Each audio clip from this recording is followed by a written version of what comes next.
Bem, retornando da nossa primeira parada, a gente vai olhar, na verdade, a última eh, ordem que ficou, que é a maior de todas, né? É a ordem Polypodiales. Ela resume ali esse quadro azul dentro da árvore filogenética das Samambaias helicópteras.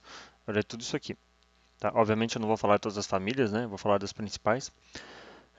É o grupo mais diversificado, né? Ou seja, que apresenta maior número de espécies, com maior abundância de indivíduos. É mais recente evolutivamente falando, né?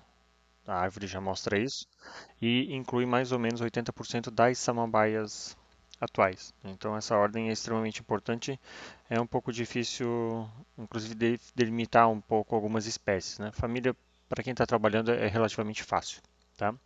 E esse grupo teria se diversificado mais recentemente, inclusive à luz das angiospermas, né? O Harold aqui ele traz num artigo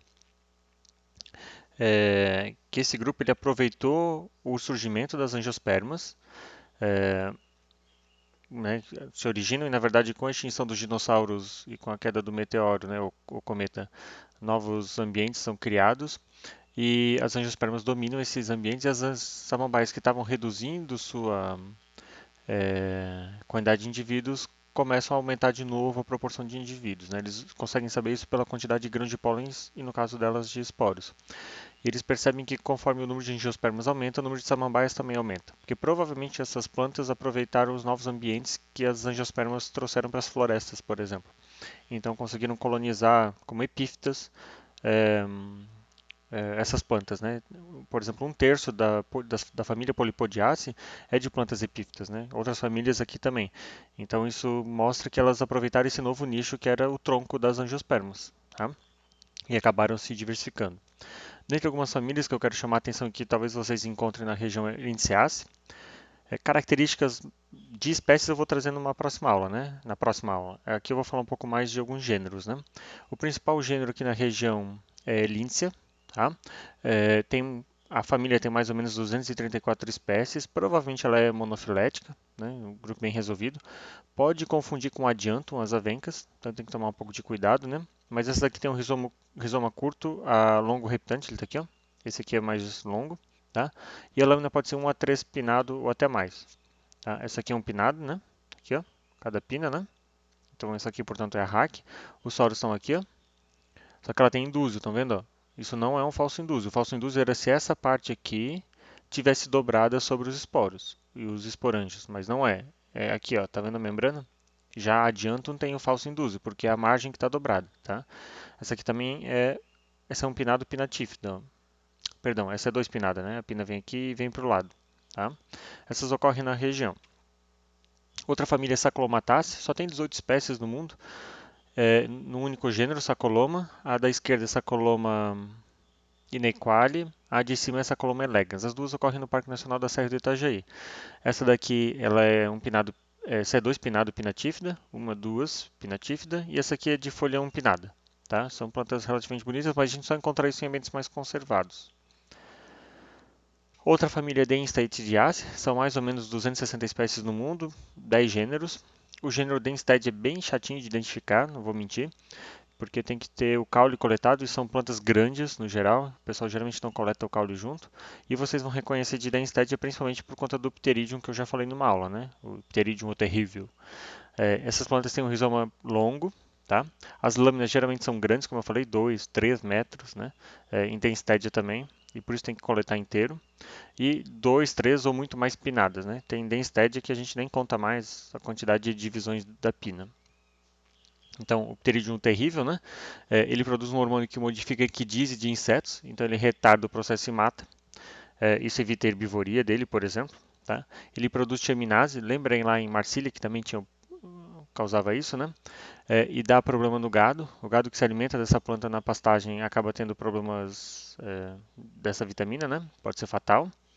E produz cianeto de hidrogênio, tá? Que mata ou repele insetos também, se danificar a planta. Tá? E é cheio de tanino, ou seja, não é uma planta legal para comer, apesar de que lá em Minas Gerais você pode comer o báculo, né, dela bem cozido, é cancerígeno, mas assim, se você comer um como uma iguaria não tem problema. Agora comer direto você vai ter problemas sim, tá? Então tem que tomar um pouquinho de cuidado. A família Pteridaceae é uma das maiores, tá? Tem 2.200 espécies, 53 gêneros. Aqui saber gênero já é um pouquinho mais difícil. Vejam aqui a variação morfológica, né? Tem de tudo um pouco. Folhas simples, aqui ó, um pinado, bipinado. Às vezes essa aqui é muito mais pinada, né? E são diversos gêneros. Alguns deles são gêneros mais florestais, alguns são gêneros de ambiente mais desértico. A gente vai encontrar eles em desértico, que eu digo, por exemplo, caatinga, cerrado, é, ambientes abertos, tá? Então, tem um grupo de espécies que ocorre mais dentro da floresta e tem um grupo que é de ambiente mais árido. O de ambiente mais árido é o grupo dos queilantes, né? O grupo queilantoide, enquanto o de ambiente florestal é o grupo mais dos ptérias, tá? O que que a gente tem aqui? O soro é marginal ou inframarginal e tem um falso induso, tá? Mas são monomórficos, ou monomórficos, na verdade, né? Que é o termo correto. Eu tenho que aqui, ajustar aqui. É, então a gente vai identificar a estrutura fértil só se a gente virar a folha. Dentre as espécies, algumas talvez vocês reconheçam Pterograma calomelanus, eu vou falar dela mais pra frente. Esse grupo tem tanto nervura, essa família, nervuras livres quanto anastomosadas, tá? Aqui, ó, aqui um adiantum, aqui outro, aqui é, Doryopteris, aqui os outros Doryopteris, né, com frondes estreladas, parece, né? Então, é bem característico, esse grupo aqui ocorre em algumas espécies no estado. Aqui tem Adiantopsis, esses gêneros eu já nem lembro, esse aqui eu acho que agora tem Trionia, esse aqui também, o Eriosaurus, esse aqui é um outro Adiantopsis, tá? Muda bastante.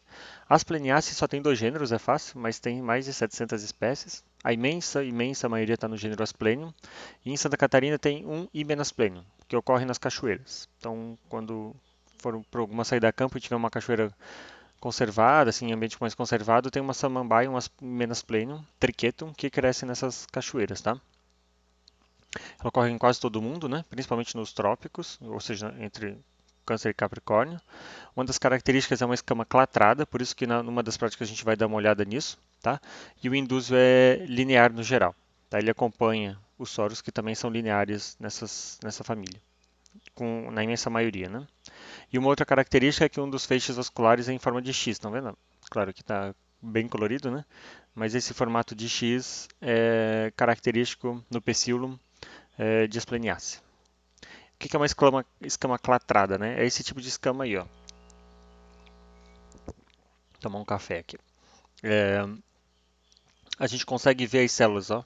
Tá vendo que ela é bem escura? Parece uma treliça, tá? Então a gente consegue identificar uma escama clatrada bem facilmente.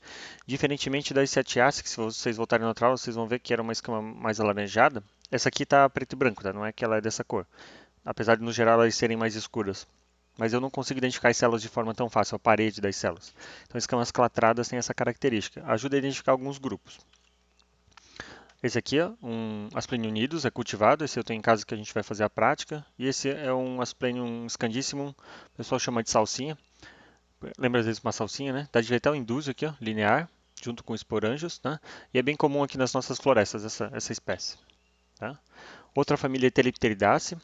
Essa aqui, gente, eu não vou nem falar dos gêneros, porque eles estão mudando muito ainda. Eu soube que tem uma proposta já circulando de novos gêneros para essa família. No Neotrópico até que está um pouco mais estável, mas antes a gente chamava basicamente tudo de Telipteris ou Macrotelipteris. Macrotelipteris, inclusive, é um gênero exótico no Brasil, mas ocorre muito aqui na região. Só que depois isso foi dividido. Eu não vou fazer críticas, porque em Black Nasty eu fiz a mesma coisa, mas é que fica um pouco mais difícil dar as características do gênero sem olhar na lupa. Então tem que olhar o formato de tricoma, se ele é estrelado, uncinado, setoso, se a pina reduz ou não reduz em direção à base, enfim, uma série de características que no olho é um pouco mais difícil, num primeiro momento, né? Esse grupo aqui é pantropical, tem muita espécie na Ásia, tá, de Telipteridaceae, apesar de ter bastante no Brasil também. Tanto é que não tem uma chave das espécies do Brasil ainda. O feixe é nesse formato de ômega, tá, é bem característico. Tá? As folhas são monomorfas ou raramente dimorfas e as veias são livres anastomosadas. Aqui algumas espécies de Telipteris. Assim, o meu orientador trabalhou com esse grupo, né? Trabalha com esse grupo. Se ele me ouvir falando isso, ele vai me xingar. Mas é isso que vocês vão reconhecer como mato. É aquela samambaia que tem cara assim de samambaia clássica e que é difícil de identificar, tá? E aí tem a família Woodsiaceae, que na verdade foi desmembrada nesse trabalho aqui do Rothfeld de 2012. Tudo isso aqui que está aparecendo entre com essa voltinha aqui ao redor estava dentro de Woodziaceae, então foi tudo dividido, né? A Blacknassia que eu trabalho está aqui, ó, as Pleniaceae e Telipteridaceae estão aqui nessa filogenia. Esse grupo está dentro de um grupo chamado de Eupolipódios 2, que é basicamente parte das polipodiálias, né? A outra parte está aqui. E tem um tanto de espécies, né? Umas 2.000 e poucas. O que aconteceu nessa família, né? Ela foi super dividida, são vários caracteres de indúsio e de inclusive feixes vasculares que as identificam. Tá? Então esse grupo que a gente viu como um todo faz parte dessa família. E no geral, faz parte desse grupo, né? No geral, esse grupo de Eupolipodiaceae, que eu mostrei, tem os soros vasculares lineares, assim como o indúsio. Né? Eu mostrei Blacknassia, vou mostrar Blacknassia, eu mostrei Telipteridaceae, Aspleniaceae, Pteridaceae, tudo isso tem esse tipo de soros. Tá? Tem algumas tentativas de sinapomorfias para identificar, eu não vou falar disso, mas eu quero chamar a atenção para o número de cromossomos que a gente tem tentado estudar no laboratório. Então, provavelmente 34 cromossomos é uma característica da família Blacknassae, 39 é de Hymenasplenium, tá? É, a cor, por exemplo, das raízes frescas, né, identifica essa família. O xilema aqui em formato de X, ó, identifica parte de Aspleniaceae. Então o pessoal tenta procurar essas sinapomorfias para identificar os grupos. Uma família que eu só vou chamar a atenção é Hemidictiaceae. Só tem uma espécie no mundo todo, Hemidictium marginato, e tem coleta em Santa Catarina, ó, Soros em linha, tá? E é uma planta relativamente grande. E aqui, né, arrancaram o caule, bem desenvolvido. E essa aqui é mais comum, está em Atirreaceae agora, o gênero Diplásium. Diplásium, planta geniforme e Diplásium cristatum ocorrem aqui na região, tá? São relativamente frequentes. Blacknassae, que é a família que eu trabalhei no meu doutorado, eu reconheci 24 gêneros, foi proposto mais um recentemente, então são 25. Aqui, ó, esses soros são geralmente em linhas, raríssimas vezes isso não acontece, tá? E paralelos, a gente vai ter, aqui está a costa, né, que é aquela nervura, ele está dos dois lados da costa com o indúsio tecnicamente se fechando sobre a costa e se abre para expor os esporângios. Outra característica é a folha jovem, né, a fronde jovem apresenta uma antocianina vermelha, que dá essa característica aqui. Isso protege da luz solar, né, então ela acaba não sofrendo queimaduras, por exemplo, quando é jovem. Tá?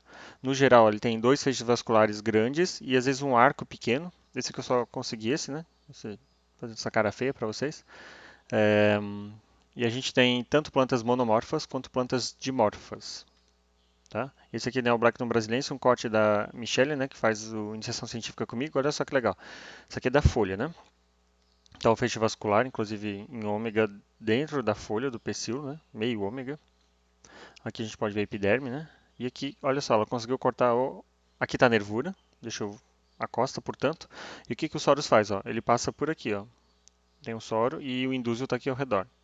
Então, os esporângios estão aqui, inclusive dá de ver aqui, ó, o ânulo, ó. Aqui é o estômago, está mais delicado, aqui está o estômago, aqui está o ânulo. Né? Então, o indúsio, ele envolve os soros junto com a nervura. Depois ele rompe, como desse lado aqui, para expor os soros, né, e consequentemente os esporângios e os esporos. Esse corte ficou bem legal para mostrar a estrutura. Né. Drypteridaceae é uma outra família. Essa daqui é difícil de dar características de gênero porque ela tem uma variação muito grande. Né. Então ela também tem dois feixes vasculares maiores, um grupo de feixes vasculares menores. Né. Os soros aqui geralmente são redondos, reniformes, com indúsio reniforme ou peltado. Em alguns casos é acrosticoide, é tipo mancha. Eu vou mostrar, tá? O que identifica bem a família é o número cromossômico 41. Elafoglossum, por exemplo, isso aqui são soros em mancha, tá? Estão vendo aqui, ó? Aqui. Aqui não é soros, isso aqui engana, isso aqui são escamas, tá? Então é bem escamoso, algumas espécies.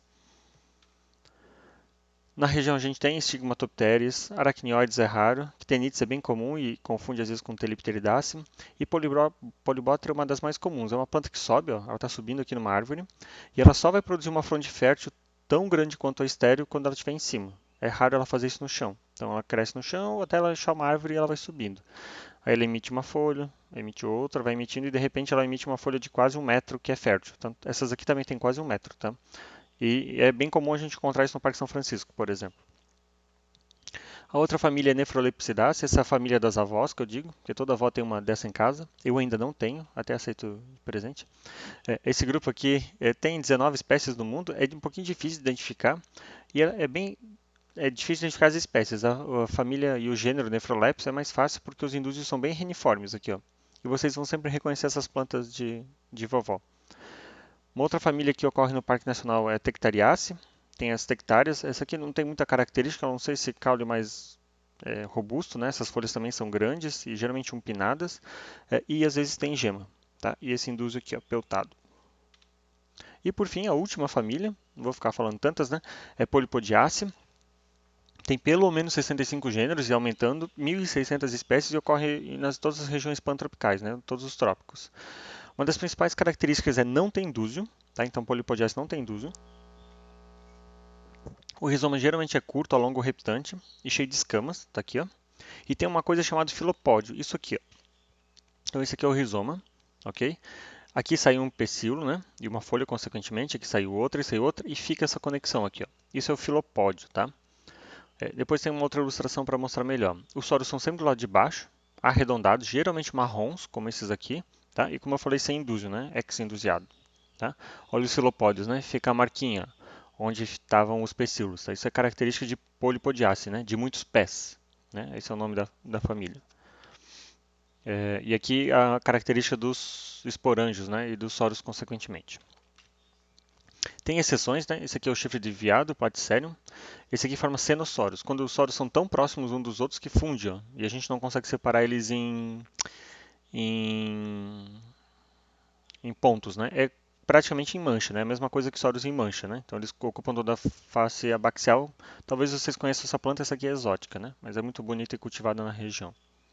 Bom, era isso que eu tinha. A próxima aula da sequência, ela vai ser um pouco mais extensa, mas é uma aula sobre taxonomia de samambaias. Até!